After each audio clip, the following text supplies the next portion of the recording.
Oke, kali ini kita akan belajar bersama dialog tata perayaan Ekaristi bahasa Karo setelah bacaan pertama dan kedua dan sebelum serta setelah Injil.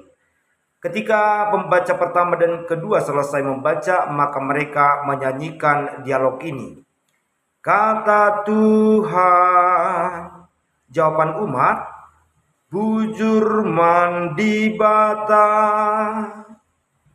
Selanjutnya, dialog sebelum Injil. Jika pastor menyanyikan, Tuhan kapraskan, maka jawaban umat, jana ras tendindu.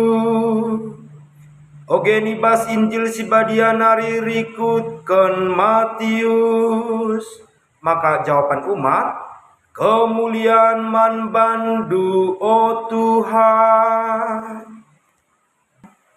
Setelah Injil, pastor akan menyanyikan kata Tuhan.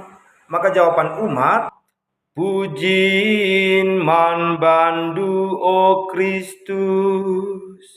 Mari belajar bersama dan bagikan video ini supaya dialog dan jawaban-jawaban kita serentak.